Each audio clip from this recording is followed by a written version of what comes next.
Hello friends, very good evening.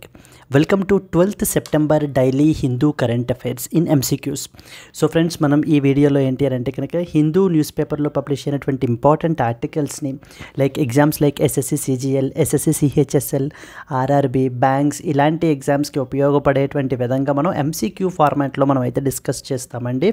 ఓకేనా, మన యొక్క యాప్ వచ్చేసి LTX classes. You can download it from the play store in order to get all the latest updates for us. So friends, మనము daily current affairs September 12th 2024 అయితే కనుక మనము ఈ వీడియోలో అయితే కనుక డిస్కస్ చేద్దాము. Let's start the discussion.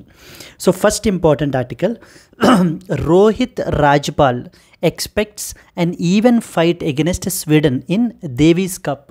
So the Davis Cup గురించి మనకైతే కనుక ఒక ఇంపార్టెంట్ ఇదైతే పబ్లిష్ అయిందండి. సో దీనికి సంబంధించి మనకి ఏంటి అని అంటే కనుక అసలు ఈ డేవిస్ కప్ అనేటువంటిది దేనికి సంబంధించినటువంటిది, ఏ ఆటకి సంబంధించినటువంటిది అని అడుగుతూ ఉంటారు మనకి. So you are expected to know all those important points. So ఈ యొక్క డేవిస్ కప్ అనేటువంటిది మనకి mainly so the men's tennis related స్పోర్ట్కి సంబంధించినటువంటి కప్ అనమాట ఇది మనకి.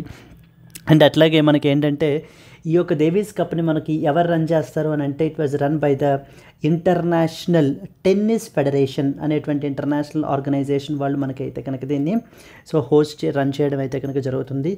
ఇదే డేవిస్ కప్ని మనకి ఇంకెలా పిలుస్తూ ఉంటారు అని అంటే కనుక it's considered as the world cup of tennis అని కూడా మనకి పిలుస్తూ ఉంటారనమాట. So world cup of tennis అని కూడా మనకి ఈ యొక్క డేవిస్ కప్ని మనకైతే కనుక పిలుస్తారు. And at the same time అసలు ఈ డేవిస్ కప్ యొక్క ఫౌండర్ ఎవరు అని అంటే కనుక సో ద డ్వైట్ డేవిస్ అని చెప్పేసి so Dwight F Davis is person అండి. డ్వైట్ ఎఫ్ డేవిస్ అనేటువంటి పర్సన్ మనకి ఏంటంటే ఫౌండర్ ఈ పర్టికులర్ కప్కి. అందుకనే సో మనకి తన యొక్క నేమ్ తోటే డేవిస్ కప్ అని చెప్పేసి మనం ఏంటంటే కనుక పిలవడం అయితే జరుగుతుంది. And you should also understand that మన యొక్క India captain with respect to this Davis కప్కి సంబంధించి మనకి ఏంటి అని అంటే కనుక so his name is Rohit Rajpal. So Rohit Rajpal is the captain for the these things అండి. So he is the captain for this particular captain Rohit Rajpal anamata. It is something related to that of the which sport ante it is related to that of the tennis. Ever organize chestarante International Tennis Federation వాళ్ళు organize చేస్తారు. So దీన్ని it is also known as simply the World Cup of Tennis అని కూడా మనకి పిలుస్తూ ఉంటారు అనమాట. So the Dwight F Davis is the founder of this particular cup. And Rohit Rajpal ఎవరండి, హీ ఈజ్ ద క్యాప్టెన్ అనమాట. దీనికి సంబంధించినటువంటి ఆర్టికల్కి సంబంధించి latest a important question, Davis cup is associated with which sport అని చెప్పేసి అడుగుతున్నారు. It was like a tennis, badminton, cricket and as well as the hockey. So the answer is a tennis అండి. So a tennis is the answer. So చూడండి, the Davis cup is the premier international team event in the men's tennis. So the countries compete against each other in a series of the matches which include both singles and as well as the doubles. It can also be regarded as the World Cup of Tennis అని కూడా మనకి ఏంటంటే పిలుస్తారు. And it is governed by the International Tennis Federation. International Tennis Federation వాళ్ళు ఏంటి అని అంటే కనుక సో ద గవర్న్ చేసేటువంటి ఇంపార్టెంట్ ఇది మనం ఎస్టర్డేస్ క్లాస్లో చూసినట్లయితే కనుక హాకీ ఫెడరేషన్ గురించి, ఇంటర్నేషనల్ హాకీ ఫెడరేషన్ గురించి మనం అయితే కనుక చూడడం జరిగింది. Today we're looking into international tennis federation న్యూస్లో ఉంది.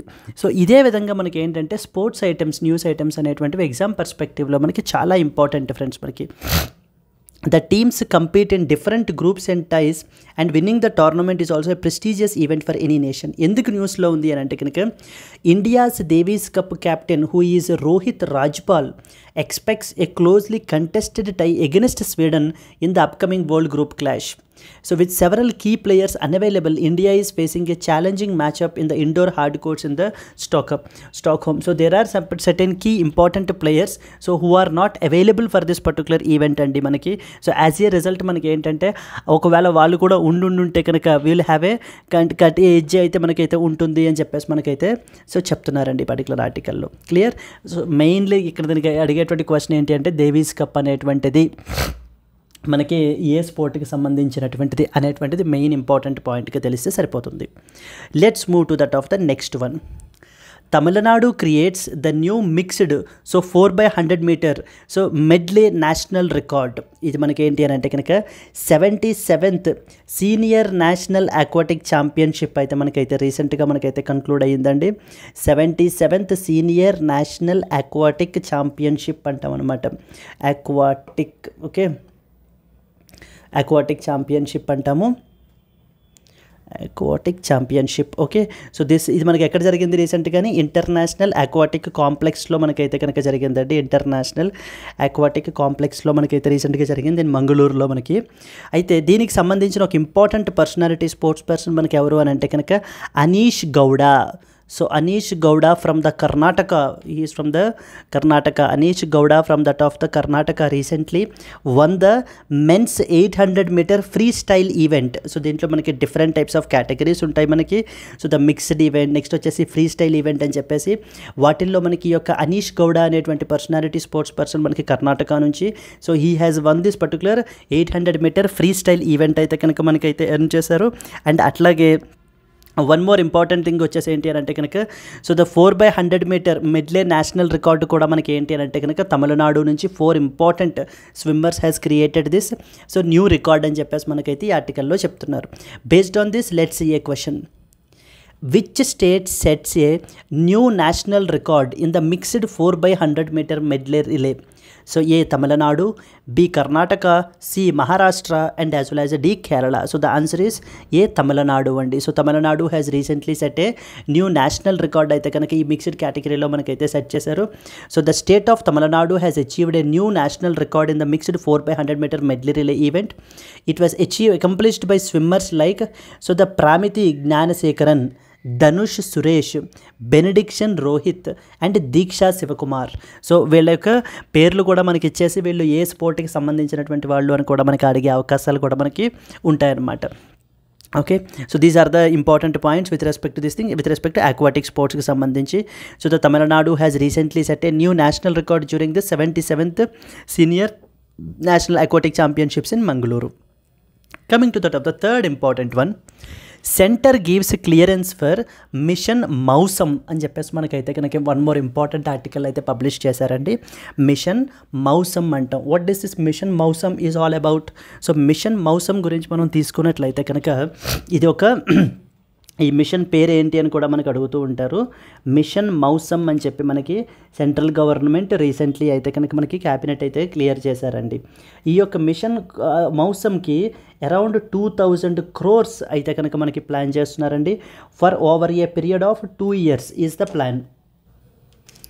సో ఈ ప్రోగ్రామ్ మనకి 2 years పాటు రన్ అవుతుందండి ఈ యొక్క మిషన్ అనేటువంటిది. సో అవుట్లే దీనికి అలొకేషన్ వచ్చేసి మనకి 2000 crores అయితే కనుక మనకి ప్లాన్ అయితే ఉంది. And at the same time you should understand that ministry of earth sciences వాళ్ళని మనకి దీనికి ఏంటి అని అంటే మినిస్ట్రీని నోడల్ ఏజెన్సీగా మనకైతే పెట్టారండి. అంటే ఈ మిషన్ ఇంప్లిమెంట్ చేయడం యొక్క ముఖ్య మెయిన్ ఎవరు రోల్ తీసుకుంటారు అని అంటే మినిస్ట్రీ ఆఫ్ ఎర్త్ సైన్సెస్ వాళ్ళు అయితే కనుక తీసుకుంటారు. So there are so many ministries like ministry of women and child development, ministry of HRD, ministry of heavy industries, ఇలా రకరకాల మినిస్ట్రీస్ ఉంటాయి కదా. వాటిల్లో మనకి మినిస్ట్రీ ఆఫ్ ఎర్త్ సైన్సెస్ వాళ్ళు మనకి ఏంటి అని అంటే కనుక nodal agency. And at the same time ఇంకొక ఇంపార్టెంట్ పాయింట్ ఏంటంటే అసలు ఈ మిషన్ మౌసమ్ యొక్క ఆబ్జెక్టివ్ ఏంటి? So to increase the research and as well as డెవలప్మెంట్ని ప్రమోట్ చేయటము, research and as well as the డెవలప్మెంట్ని ప్రమోట్ చేయడము. And at the same time మనకి ఏంటి అంటే like something called as weather ఫోర్కాస్టింగ్ని మనకి ఇంప్రూవ్ చేయడము, ఇవన్నీ కూడా మనకి దీని యొక్క ఆబ్జెక్టివ్స్ అండి. సో వెదర్ ఫోర్కాస్టింగ్ని ఇంప్రూవ్ చేయడము ఇవన్నీ కూడా మనకి దీని యొక్క ఆబ్జెక్టివ్స్ అనమాట. అంటే మనకి ఈరోజు తీసుకున్నట్లయితే కనుక for example Wayanad land slides తీసుకున్నా లేకపోతే కనుక మనకి నాగాల్యాండ్ ల్యాండ్ స్లైడ్స్ తీసుకున్నా కూడా so what you can observe is disasters అనేటువంటివి మనకి ముందుగానే మనము గ్రహించగలిగితే, ముందుగానే యాక్యురేట్గా మనం ప్రిడిక్ట్ చేయగలిగితే మనం ఏం చేయొచ్చు అండి, ఆ యొక్క డిజాస్టర్ వల్ల కలిగేటువంటి నష్టాన్ని మనం తగ్గించవచ్చు అనమాట. అంతే కదా, ఆ యొక్క డిజాస్టర్ యొక్క రిస్క్ని రెడ్యూస్ చేయొచ్చు. డిజాస్టర్ రిస్క్ రిడక్షన్ అంటారు మనకి. అయితే ఇప్పుడు ఈ మిషన్ మౌసం పెట్టడం కూడా ముఖ్య ఉద్దేశం కూడా అదే. సో ఈ యొక్క weather forecasting, modelling, research and development carry out చేసి మన యొక్క ఎగ్జిస్టింగ్ కెపాసిటీ ఏదైతే ఉందో దాన్ని ఇంప్రూవ్ చేయడమే ఈ పర్టికులర్ మిషన్ మౌసం యొక్క ముఖ్య ఉద్దేశము. ఏ మినిస్ట్రీ హ్యాండిల్ చేస్తున్నారు? మినిస్ట్రీ ఆఫ్ ఎర్త్ సైన్సెస్ వాళ్ళు అయితే హ్యాండిల్ చేస్తున్నారు. It is the nodal agency to do that. Objective ఏంటి? To increase R&D weather forecasting activities అనేటువంటివి చేయటము వీళ్ళ యొక్క ఆబ్జెక్టివ్స్ మనకి. Yes, so that is what is mission Mausam అంటాము. ఎంత అండి అలొకేషను? 2000 కోట్లు అయితే పెట్టారు. ఎంత period? 2 years is basically the period. So ఏ మినిస్ట్రీ మనకి? Ministry of earth sciences which is a nodal agency, and to increase research and development and as well as the weather ఫోర్కాస్టింగ్ని మనకి ప్రమోట్ చేయడము దీని యొక్క ఆబ్జెక్టివ్స్ మనకి. So we have the 3 important institutes మనకైతే ఉన్నాయి. That is Indian meteorological department, IMD అంటారు. Then the next one వచ్చేసి Indian institute of tropical metrology Pune, Indian institute of tropical meteorology Pune. So ఓకేనా, Indian institute of tropical meteorology Pune. So Pune నుంచి మనకి ఏంటి అంటే కనుక ఇది ఒక ఇన్స్టిట్యూటు. అండ్ అలాగే national centre for medium range weather forecasting అని చెప్పేసి ఇంకొక సెంటర్ ఉంది మనకి from the Noida. So the national centre for the medium range weather forecasting, national centre for the medium range weather forecasting, medium range weather forecasting అంటాం మనము. So okay, this was the నోయిడాలో ఉంది. ఈ యొక్క ఇవి important organisations which will implement this particular mission. Yes, and అలాగే you should understand one more point ఏంటి అంటే these are the main points అండి.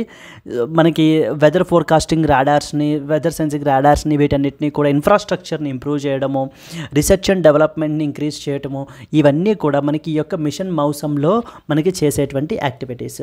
Centre gives the clearance for the mission Mausam అని చెప్పేసి అయితే చెప్తున్నారు. Let's see a question on this. What is the name of the newly approved program by the Union Cabinet which is aimed at improving weather forecasting and atmospheric science research? So what is the name of the newly approved program? Ante Mission Megha, Mission Vayu, Mission Mausam and Mission Prithvi. So what was the answer andi? So the answer is see Mission Mausam anamata manaki. So the Union Cabinet has recently cleared the Mission Mausam which focus on enhancing the India's research capabilities in atmospheric sciences, weather forecasting and as well as the climate modeling. With a significant investment, the mission aims to deploy the advanced technologies like next generation radars and satellite systems to improve the weather surveillance and management. Evaru తీసుకుంటున్నారంటే nodal initiative మనకి ఇది ఏ ministry concern? ఇది ministry of earth sciences is the nodal initiative ensuring that India is better prepared to monitor and predict the weather patterns accurately. Union Cabinet has recently approved a budget of 2000 crores for Mission Mausam which will be implemented over the next 2 years లో మనం ఏంటంటే implement అయితే చేస్తారు అని చెప్పేసి చెప్తున్నారు. This program is crucial for enhancing the India's meteorological infrastructure including the usage of modern radars and satellite systems for more precise weather forecasting and climate research. So finally what was the answer అండి? Mission Mausam is the answer. మనకి ఈ యొక్క machine మౌసం మనకి ఎప్పుడు implement చేస్తున్నారు? ఇప్పుడు 2 years but మనకైతే implement చేస్తున్నారు ఫర్ 2000 crores allocation అయితే కనుక. Ministry of earth sciences is the nodal ministry. So whose objective is basically to promote the మన యొక్క క్యాపబిలిటీస్ని ఇంక్రీజ్ చేయడం దీని యొక్క ఆబ్జెక్టివ్ అనమాట. Let's move to that of the next one. Cabinet has recently approved the 10,900 crore scheme for the e-mobility push. So electric mobility పుష్ని మనం ఏంటి అని అంటే కనుక అంటే ఎలక్ట్రిక్ వెహికల్స్, ఈవీ వెహికల్స్కి ఇంకా better adoption and as well as the push ఉండడానికి మనకి ఏంటి అని అంటే కనుక ఈ యొక్క ఈ మొబిలిటీ పుష్ స్కీమ్ని అయితే కనుక పెట్టారు. The union cabinet on Wednesday approved a scheme. So scheme పేరు వచ్చేసి ఏంటంటే PME డ్రైవ్ స్కీమ్ అండి. PME డ్రైవ్ అని చెప్పేసి అనమాట అర్థం. PME drive is the name of the scheme. So ఈ PME డ్రైవ్ అంటే అర్థం ఏంటంటే ఇక్కడ చూడండి మనకి the scheme named as prime minister electric drive revolution in innovative vehicle enhancement, PME drive. It will be valid for a period of 2 years. ఈ స్కీమ్ని అయితే మనకి పెట్టారు. హూజ్ బడ్జెట్ ఎంత మనకి 10,900 crores is basically the budget of this scheme. According to the press statement from ministry of heavy industries, ఒకసారి first నుంచి చదివేద్దాము. The union cabinet has recently approved a scheme with an outlay of how much 10,900 crores. దీనికి మనకు పెట్టినటువంటి charge వచ్చేసి 10,900 crore to provide for procurement of e buses as well as for setting up of more than 72,000 charging స్టేషన్స్ని మనకైతే కనుక establish చేస్తున్నారండి. 72,000 charging stations అయితే కనుక ఎస్టాబ్లిష్ చేస్తామంటున్నారు. ఎస్ అండి, 72,000 ఛార్జింగ్ స్టేషన్స్ని అయితే కనుక మనకైతే కనుక ఎస్టాబ్లిష్ చేస్తున్నారనమాట. According to a press statement from the ministry of heavy industries, ఈ యొక్క స్కీమ్ ఏదైతే ఉందో that is known as PM E drive scheme అని అన్నారు కదా. It is also offering you the subsidies or the demand incentives worth 3,600 crore for the 2-wheelers and as well as ఈ 3-wheelers, ambulances and as well as the trucks to that of the buyers. So electric vehicles యొక్క ఇదిని పెంచడానికి, promote చేయడానికి మనకి ఏంటి అని అంటే కనుక government ఈ విధంగా సబ్సిడీస్ని కూడా మనకి ప్రొవైడ్ అయితే చేస్తోందండి. అట్ ద సేమ్ టైం మనకి this scheme is also providing 2,000 crores to set up the charging stations in select cities with high EV penetration and on the some specified highways. So this is all about cabinet approves 10,900 crore worth scheme for the e-mobility push అనేటువంటి దానికి మనకి ఈ యొక్క స్కీమ్ని అయితే పెట్టారండి. ఈ యొక్క ఆర్టికల్ మీద క్వశ్చన్ ఎలా అడుగుతున్నారో చూద్దాం.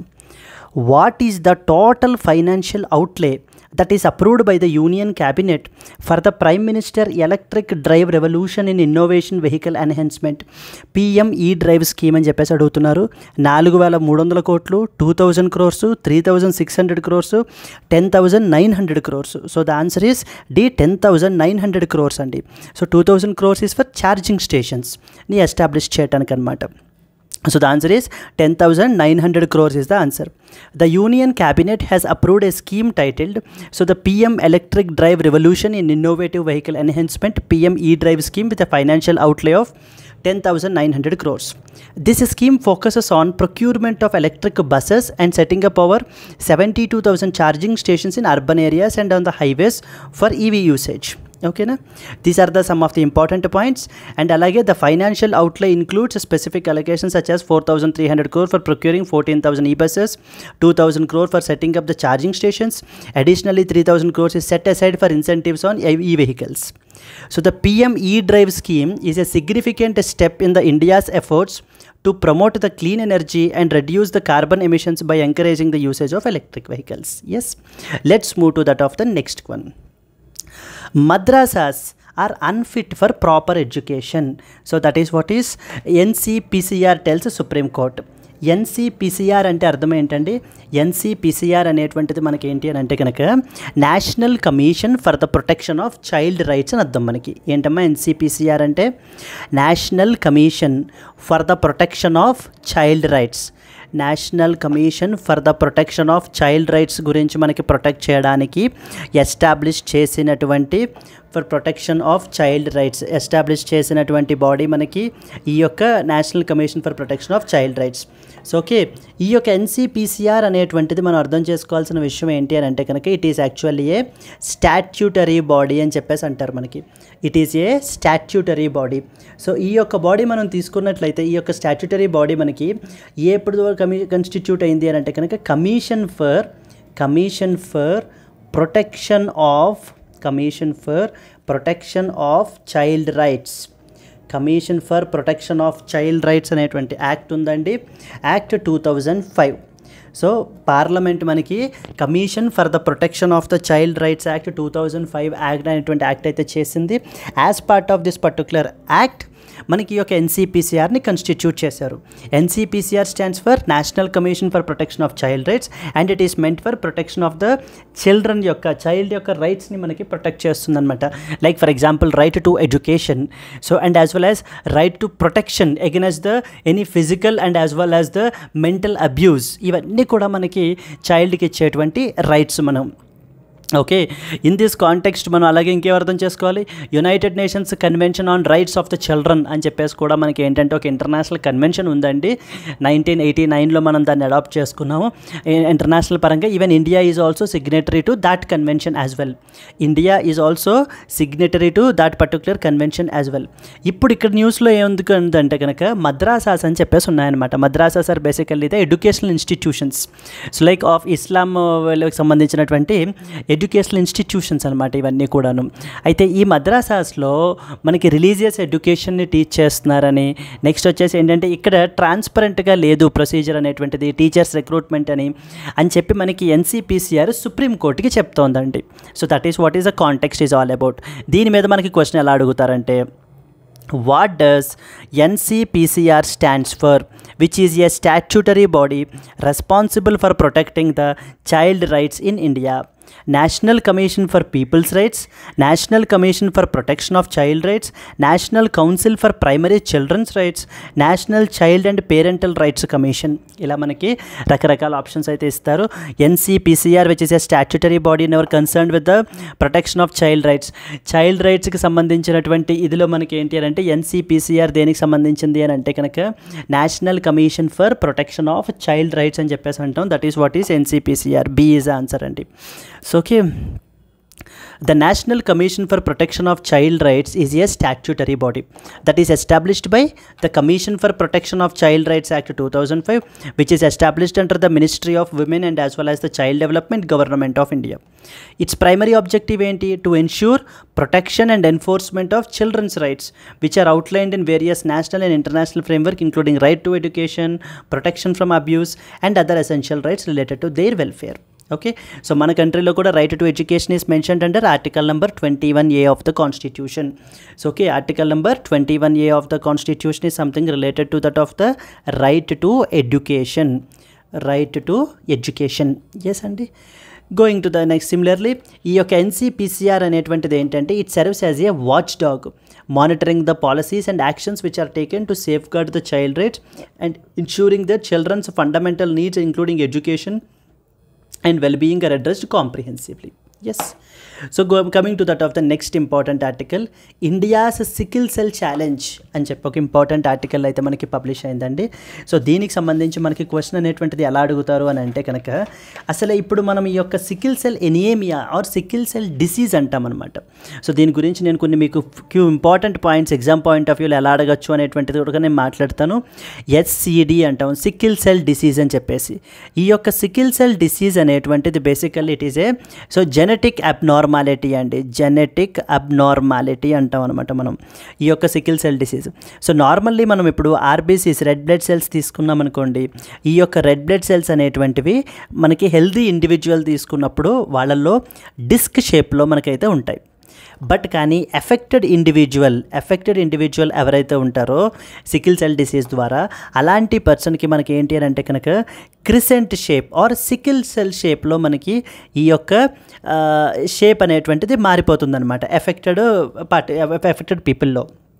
అండ్ అట్లాగనే ఇంకొక ఇంపార్టెంట్ పాయింట్ ఏంటి అని అంటే కనుక మనకి ఈ యొక్క సికిల్ సెల్ డిసీజ్ని మన కంట్రీలో పబ్లిక్ హెల్త్ ప్రాబ్లమ్గా కంట్రోల్ చేయడానికి we have brought up a very important national mission కూడా మనం అయితే తీసుకుని వచ్చామండి.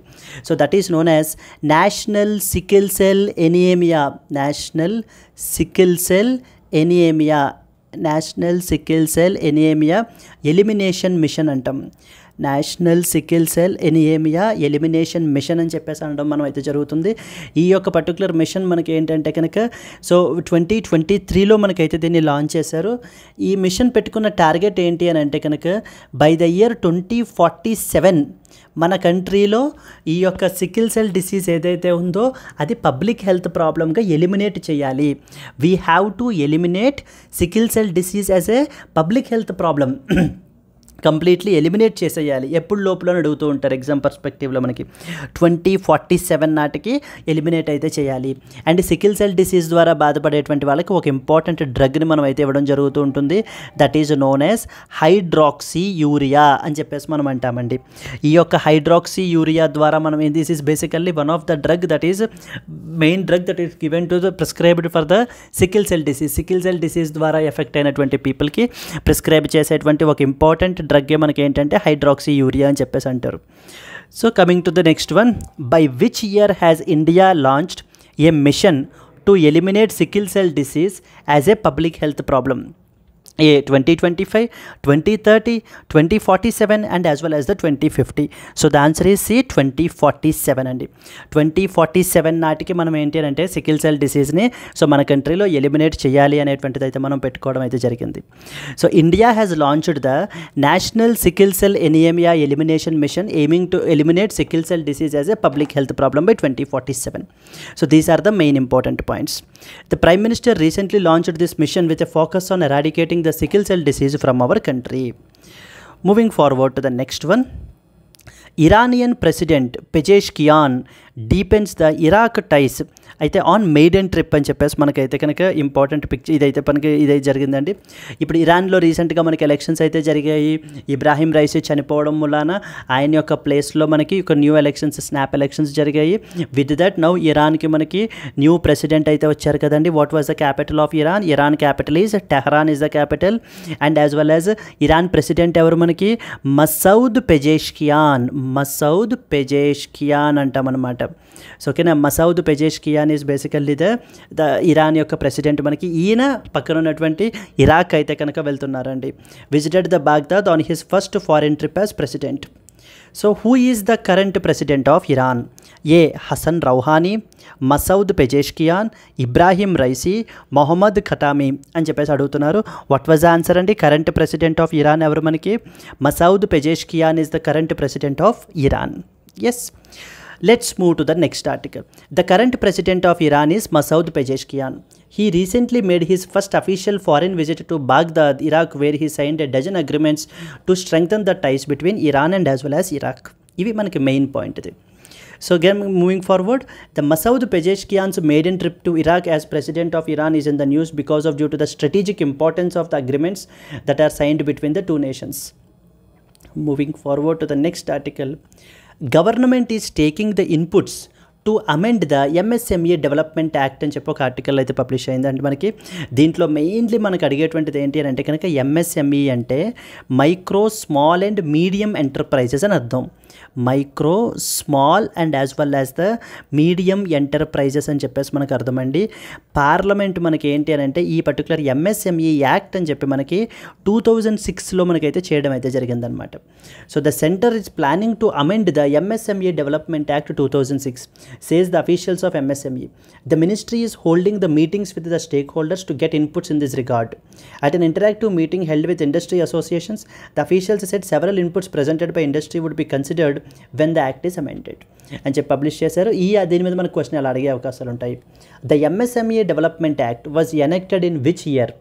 A 1991, B 2000, C 2003 and as well as D 2006. So when was the act amended అండి? It was the year 2006లో మనకి ఈ పర్టికులర్ యాక్ట్ అయితే కనుక అమెండ్ అవ్వడం అయితే జరిగింది, ఎనాక్ట్ అయితే చేయడం అయితే జరిగింది. That is 2006. The MSME Development Act was enacted in the year 2006. This act provides legal framework for development and regulation of MSMEs in India. It aims to facilitate promotion and development of these enterprises and enhance their competitiveness in our country. ఓకేనా, mainly act ఎప్పుడు అనేటువంటిది మనకి exam పర్స్పెక్టివ్లో మనకి important అవుతుంటుందండి. So ఎందుకంటే ನಾವು దీనికి amendments అయితే చేయాలి అని చెప్పేసి అయితే చూస్తున్నారు. In this context this article is important. Moving forward to the next one, Supreme Court to hear the appeal against Byju's BCCI deal September 17th. So అని చెప్పేసి మనకి ఇంకొక ఆర్టికల్ పబ్లిష్ అయింది. ఇక్కడ మెయిన్లీ ఇదేంటి అంటే ఆల్రెడీ మనం లాస్ట్ టైం కూడా మనం డిస్కస్ చేయడం జరిగింది. There is something called as NCLT, NCLAT అని చెప్పేసి మనకైతే ఉంటాయండి. NCLT అంటే అర్థం ఏంటి అని అంటే కనుక నేషనల్ కంపెనీ లా ట్రిబ్యునల్ అని అర్థం. National company law tribunal. Okay, national company law tribunal. So NCLAT అంటే కనుక national company law appellate tribunal అని అర్థం. National company law appellate tribunal. ఇవి మనకి ఏంటంటే కంపెనీస్ యాక్ట్ 2013 ద్వారా మనకి కన్స్టిట్యూట్ చేయబడినటువంటి ఇంపార్టెంట్ బాడీస్ మనకి. ఓకేనా, అంటే వెనెవర్ ఎనీ కంపెనీ మనకి లోన్స్ అనేటువంటివి తీసుకుని బ్యాంక్స్ దగ్గర నుంచి ఒకవేళ తిరిగి పే చేయకపోతే కనుక అలాంటప్పుడు ఈ బ్యాంక్స్ అనేటువంటివి వెళ్ళి ఇక్కడ ఇన్సాల్వెన్సీ పిటిషన్స్ని ఫైల్ చేయొచ్చు అనమాట. Clear? Based on this let's see what does NCLAT stands for అని అడుగుతున్నారు. National company law appellate tribunal, national court of legal appeals, national council for, so the answer is national company law appellate tribunal is the answer, A అండి. Okay, so the NCLAT stands for National Company Law Appellate Tribunal. It's a quasi-judicial body which hears appeals against the orders from the National Company Law Tribunal, Insolvency and Bankruptcy Code, Competition Commission of India. ఇది ఎప్పుడు establish అయిందమ్మా? Section 410 companies act 2013 ద్వారా మనకి establish చేయబడినటువంటి body NCLAT, national company law tribunal. So రీసెంట్గా మనకి ఎందుకు న్యూస్లో ఉంది అని అంటే కనుక యూఎస్ బేస్డ్ క్రెడిటర్స్ మనకి ఏంటి అని అంటే కనుక ఎగెనెస్ట్ ద బైజూస్ వీళ్ళు ఇక్కడ అపీల్ అయితే ఫైల్ చేయడం అయితే జరిగింది. దీనికి సంబంధించి you need not go in to too many details, అంటే మనకు అవసరం లేదు. మనకి మెయిన్గా తెలియాల్సింది NCLT అంటే ఏంటి, NCLAT అంటే ఏంటి అనేటువంటివి మనకి తెలియాలి. Union cabinet recently approved the health cover for the all aged 70 and as well as above people. సో ఇప్పుడు మనం చూసినట్లయితే కనుక we have an important programme called as Ayushman Bharat Pradhan Mantri Jan ఆరోగ్య యోజన అనేటువంటి ఒక ఇంపార్టెంట్ స్కీమ్ అయితే ఉందండి. సో ఈ స్కీమ్ ప్రకారంగా మనకి ఏంటి అని అంటే, so when the age is above 70 and as well as these things, so 5 lakh free health insurance కవర్ని అయితే కనుక మనకి ప్రొవైడ్ అయితే చేస్తున్నారు. 5 lakh free health insurance cover. దీని మీద ఇదే ఆర్టికల్ మీద క్వశ్చన్ మనకి ఎలా అడుగుతారు. సో చూడండి, what is the coverage that is provided under Ayushman Bharat Pradhan Mantri Jan ఆరోగ్య Yojana for senior citizens aged 70 and as well as the above? 3 lakh per year per family, 5 lakh per year per family, 10 lakh per year per family and as well as the 1 lakh per year per family. ఇక్కడ మనం answer చూసినట్లయితే కనుక 5 lakh per year per family అని మాట్లాడుకున్నాం కదా. ఇదేంటంటే insurance coverage అనమాట, మనకి గవర్నమెంట్ ప్రొవైడ్ చేసేటువంటి insurance coverage under the Ayushman Bharat Pradhan Mantri Jan ఆరోగ్య యోజన మనకి. Okay, so this is the important thing. Moving to that of the next one. Yes friends, these are the important articles మనకి ఎగ్జామ్ పర్స్పెక్టివ్ లో. So in case if you have understood please do like it. At the same time మన యొక్క courses కూడా మన యొక్క ఛానల్లో మనకు visit చేయండి. Please download our app as well, so to get the latest update. So for example we're providing you the state level courses and at the same time మనకి banking related courses కూడా మనం అయితే కనుక provide చేస్తున్నామండి. Like in the form of bank infinity, RRB infinity, SSB infinity, supreme కాంబోలో మీకు అన్ని courses కూడా మీకు అయితే ప్రొవైడ్ అయితే చేస్తాము. We're charging at the rate 10,000 rupees. ఇది మీరు ఈఎంఐలో కూడా పే చేసుకోవచ్చు. And with you comes it with life time validity. Friends, ఇక్కడ స్క్రీన్ మీద కనిపించేటువంటి నెంబర్కి కాల్ చేసినట్లయితే మీకు ఏ విధమైన డౌట్స్ ఉన్నా మీరు కాల్ చేయొచ్చు. In case if you have like the video please like it friends, and as well as let's meet again tomorrow అండి. సో ఓకేనా, NCPCR national commission for protection of child rights అనేటువంటిది a act ద్వారా మనకి constitute అయ్యింది? Please do comment your answer. So let's meet again tomorrow. Until then happy learning, all the best, bye bye అండి.